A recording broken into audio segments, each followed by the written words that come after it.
27 বছর পর হারানো রাজত্ব পুনরুদ্ধার। দিল্লির বুকে আবার ফুটল পদ্ম। দিল্লিবাসীর মন জয় ব্যর্থ আম আদমি পার্টি, এবারেও নির্বাচনে খাতা খুলতে ব্যর্থ কংগ্রেস। 2015 সাল থেকে পরপর 3 বার শূন্য নিয়েই ঘরে ফিরল হাত শিবির।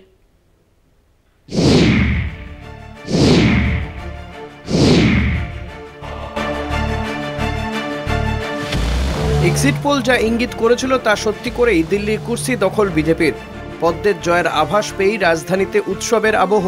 ঢাক ঢোল, কারা নাগারা বাজিয়ে নাচ, আতশবাজির খেলা। চলছে লাড্ডু বিলি। গেরুয়া আবিরে রঙিন রাজধানীর আকাশ।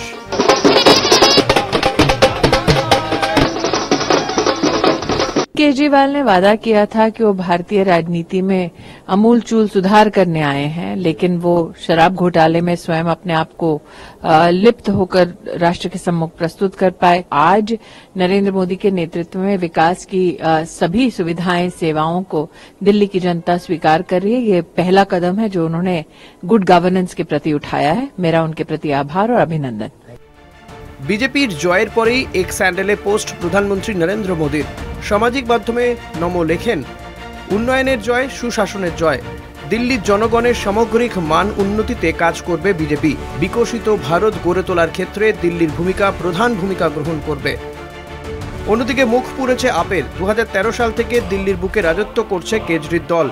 পরপর 3 বার রাজধানীর মুখ্যমন্ত্রীও হয়েছে অরবিন্দ কেজরিওয়াল। কিন্তু আবগারি দুর্নীতি মামলায় জেল হওয়ার পর থেকেই দিল্লিবাসীর কাছে কেজরির গ্রহণযোগ্যতা কমেছে উল্লেখযোগ্যভাবে, যার প্রভাব পড়েছে ভোট ব্যাংকেও। নয়াদিল্লি কেন্দ্র থেকে 3000 ভোটে হারতে হয়েছে केजरीवाल के। जनता का जो भी निर्णय है, जनता का जो भी फैसला है, उसे हम पूरी विनम्रता के साथ स्वीकार करते हैं। जनता का निर्णय सर माथे पर। मैं भारतीय जनता पार्टी को इस जीत के लिए बहुत बहुत बधाई देता हूं। দিল্লি বিধানসভা নির্বাচনে কেজরির পাশাপাশি মুখ পুড়েছে বহু হেভিওয়েট নেতার। জংপুরা আসনে 675 ভোটে হারতে হয়েছে মনীষ সিসোদিয়াকে। আপের সামগ্রিক ফলকে চিহ্নিত করেছে কেজরি মনীষের হার। তবে জিতে গিয়েছেন দিল্লির বিদায়ী মুখ্যমন্ত্রী অতিশী মার্লেনা। जिन्होंने बाहुबल, गुंडागर्दी, मार पिटाई का सामना भी करते हुए जमीनी स्तर पे मेहनत करी और जनता तक पहुंचे। बाकी दिल्ली की जनता का जनादेश है, हमें जनादेश स्वीकार है। তৃতীয়বারও কংগ্রেসের ঝুলি খালি। 1998 থেকে 2009 সাল পর্যন্ত টানা 3টি বিধানসভা নির্বাচনে নিরঙ্কুশ সংখ্যাগরিষ্ঠতা নিয়ে ক্ষমতায় এসেছিল কংগ্রেস। পরে আপের জমানা শুরু হতেই ফিকে হয়েছে হাতের আধিপত্য। এবারের বিধানসভা নির্বাচনেও ঘুরে দাঁড়াতে ব্যর্থ হাত শিবির। I think it was very obvious from all our meetings in Delhi and whichever people I was meeting that people wanted change. They were fed up of the way things were and they wanted change. I suppose they voted for change. My congratulations to all those who have won, and for the rest of us it just means we have to work harder. ফল প্রকাশের পর দেখা যায় up 43.61% vote পেয়েছে। বিজেপির সংগ্রহ 45.86%। অন্যদিকে কংগ্রেসের পক্ষে ভোট পড়েছে 6.39%। যদি কংগ্রেসের সঙ্গে আপের জোট হতো তাহলে দুপক্ষের সম্মিলিত ভোট হতো 50%। হেরে যেত বিজেপি। সরল পাটিগণিতের এই সরল অঙ্ক অবশ্য রাজনীতিতে খাটে না। কলকাতা টিভি।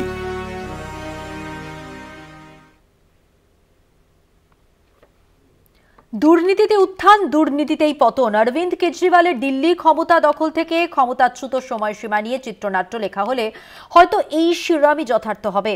আন্না হাজারের অনশন মঞ্চ থেকে দুর্নীতি বিরোধী নেতা হিসেবে উঠে এলেও সেই দুর্নীতির কারণেই কেজরির দলকে প্রত্যাখ্যান করল দিল্লির মানুষ। এমনকি নিজের কেন্দ্র থেকেই পরাজিত হলেন অরবিন্দ কেজরিওয়াল। সালটা 2011। কেন্দ্র সরকারের 2G spectrum scandal, Commonwealth games স্ক্যামের মতো দুর্নীতির ঘটনাগুলি জনসমক্ষে আসার পর পুরো ভারত জুড়ে প্রতিবাদ আন্দোলন শুরু হয়। জনগণের দৃষ্টি আকর্ষণ করতে দুর্নীতির প্রতিবাদে দিল্লির যন্তর মন্তরে আমরণ অনশন শুরু করেন আন্না হাজারে।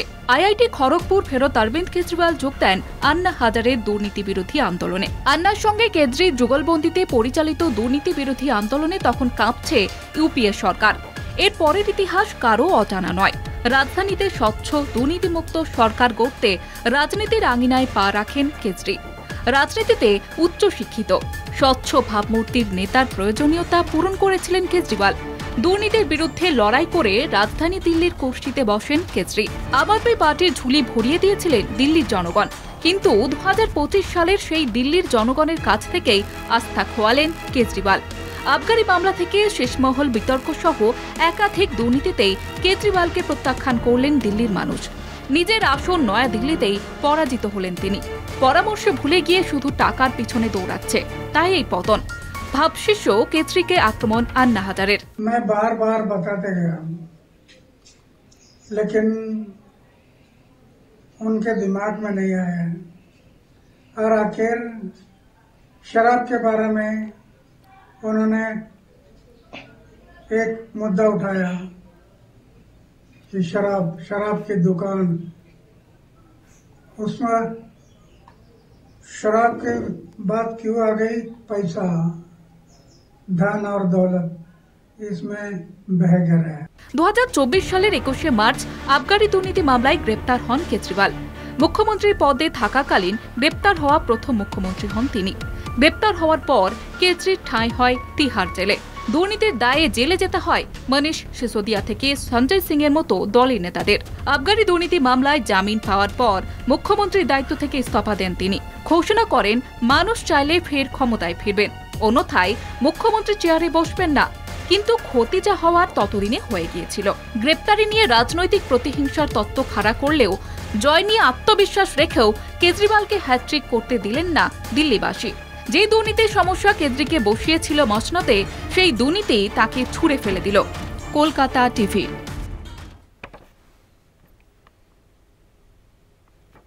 ক্ষমতা হারালো আপ। 27 বছর পর দিল্লি দখল বিজেপির। দুর্নীতি আন্দোলনে ভর করে ক্ষমতার অল ইন্ডিয়া, আর সেই দুর্নীতির পাঁকেই ক্ষমতাচ্যুত কেজরি। লোকসভার পর 3 রাজ্যের জয় বিজেপির নৈতিক কামব্যাক। ধুয়ে মুছে সাফ কংগ্রেস।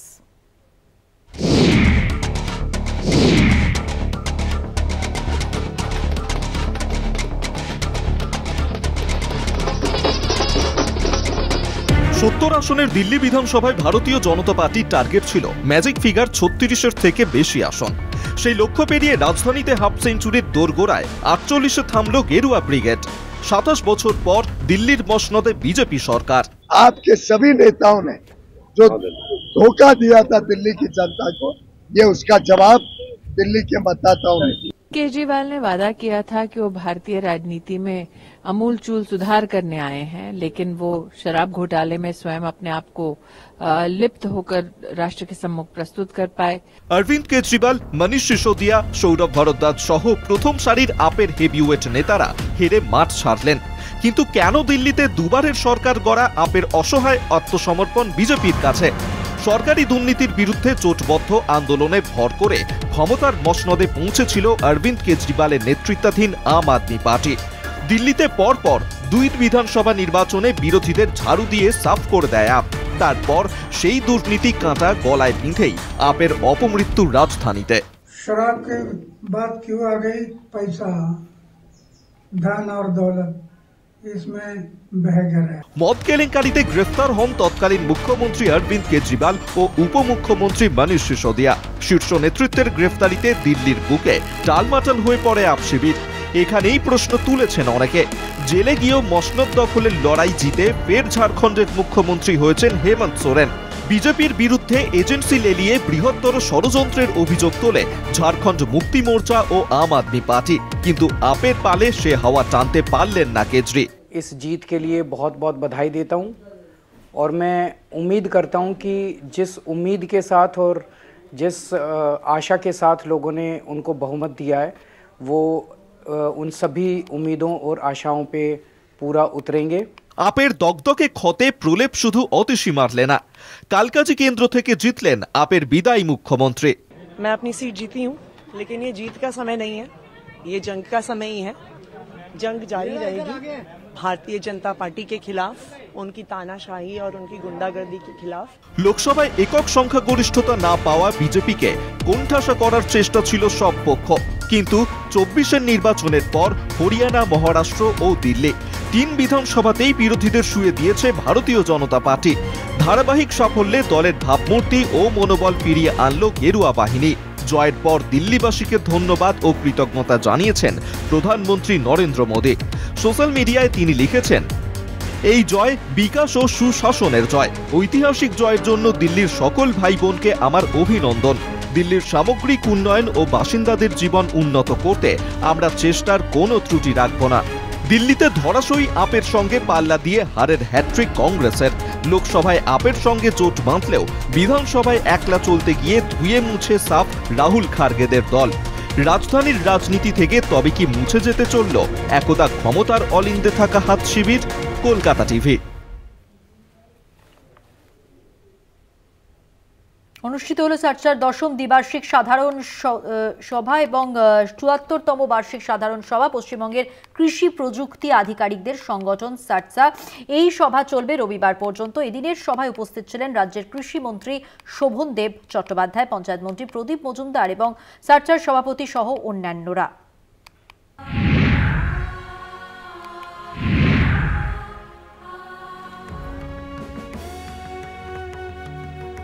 রাজ্যের কৃষকদের উন্নয়নের লক্ষ্যে প্রতিনিয়ত কাজ করে চলেছে সার্চা। কৃষি উন্নয়নের জন্য কৃষি প্রশিক্ষণ থেকে শুরু করে বীজ, শস্য প্রদর্শনী, সচেতনতা শিবির, এমনকি সেমিনারের আয়োজন করে রাজ্যের কৃষি প্রযুক্তি আধিকারিকদের এই সংগঠন। একই সঙ্গে স্বল্প মূল্যে কৃষকদের উপযোগী ভাষায় ১৬টি কৃষি পুস্তিকাও প্রকাশ করে সার্চা। রাজ্যের প্রত্যেক জেলার কৃষকদের প্রতিযোগিতার মধ্যে দিয়ে বিজয়ীদের কৃষি রবি সম্মান প্রদান সার্চার। ২০১৩ সালে সার্চার দ্বিবার্ষিক সাধারণ সভা থেকে এই পুরস্কার প্রদান শুরু হয়।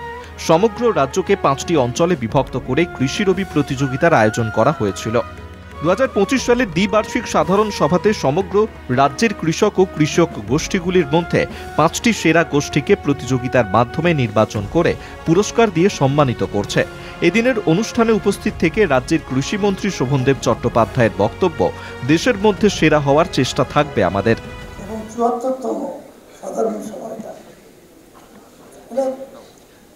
মানে গ্লোরিয়াস অর্গানাইজেশন, গৌরবময় সংগঠন, একটি দীর্ঘ ইতিহাস নিয়ে এগিয়ে চলেছে। এবং আরেকটা জিনিস, আমি যেখানে যাই, কোন জেলায় যাই, কোন অ্যাসোসিয়েশন সমিতি করে, তারা আমি দেখেছি যে আমি সার্চার সদস্য বলতে খুব গৌরব অনুভব করে। এটা আমাকে খুব অনুপ্রাণিত করে।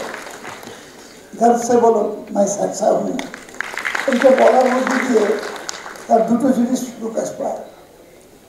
একটা হচ্ছে সে যে সংগঠন করে সে কমিটেড, আর যে দায়িত্বপ্রাপ্ত সেটাতে সে কমিটেড। এদিনের অনুষ্ঠানে উপস্থিত হয়ে রাজ্যের পঞ্চায়েত মন্ত্রী প্রদীপ মজুমদার কৃতজ্ঞতা জানিয়েছেন সার্চাকে। তিনি বলেন, কৃষকদের জন্য আমরা কৃষি বিদ্যালয় স্থাপন করেছি। আগামী দিনে পশ্চিমবঙ্গের কৃষকরা ভারতকে পথ দেখাবে বলে আশাবাদী পঞ্চায়েত মন্ত্রী প্রদীপ মজুমদার। বিশ্ববিদ্যালয় ছিল না, আমরা বহু আন্দোলন করে, আমি সৌভাগ্যবান এমন সব সহপাঠী ছিল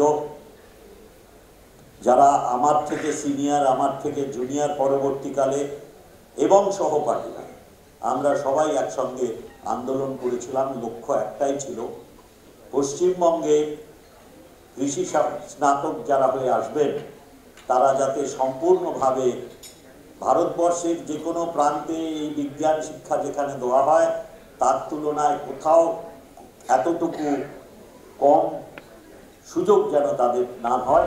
রাজ্য সরকারের প্রকল্পগুলিকে সফল করতে সার্চার সকলে আন্তরিকতার সঙ্গে নিরলসভাবে পরিশ্রম করে।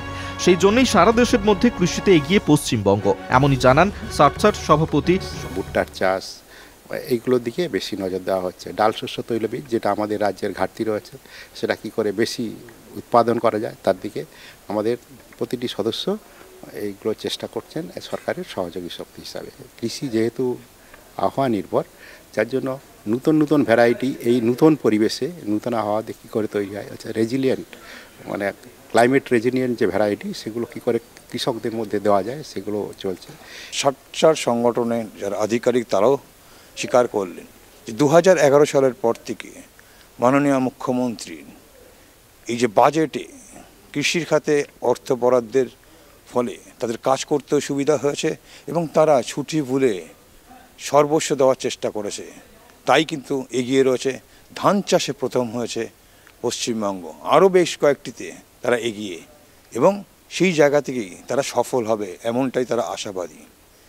ক্যামেরায় সুবীর দাসের সঙ্গে দেবাশিস সেনগুপ্ত, কলকাতা টিভি। আসবো পরের খবরে। আরজি করের নির্যাতিতার জন্মদিন আজ এবং বিচারের দাবিতে মৌন মিছিল পানিহাটির নাগরিক সমাজের। পানিহাটিতে একাধিক জায়গায় অভয়া ক্লিনিকও করা হয়েছে, যেখানে বড় হয়ে ওঠা অভয়ার সেইখানেই আজ প্রতিবাদ মিছিল, মৌন মিছিল। জন্মদিনের দিন পানিহাটিতে একাধিক জায়গায় অভয়া ক্লিনিক করা হয়েছে। মৌন মিছিল নাগরিক সমাজের পক্ষ থেকে। আরজি করে নির্যাতিতার জন্মদিনে বিচারের দাবি তাঁদের। নির্যাতিতার মা কি বলছেন শোনাবো।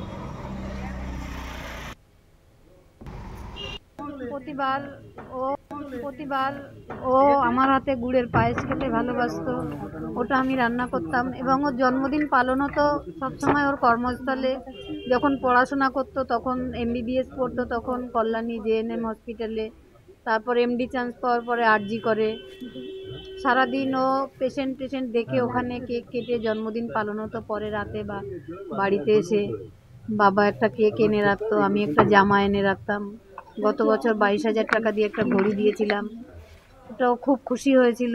ঘড়িটা মাত্র 2 দিন পরেছে, ঘড়িটা পরে আছে, কিন্তু ঘড়িটা পরার মানুষটা আর আমাদের মধ্যে নেই। আর কোনোদিন মেয়েকে ফিরে পাবো না। এই জন্মদিন যতদিন আমরা বেঁচে থাকবো পরপর আসতেই থাকবে, কিন্তু ও আর কোনোদিন আমাদের মধ্যে ফিরে আসবে না।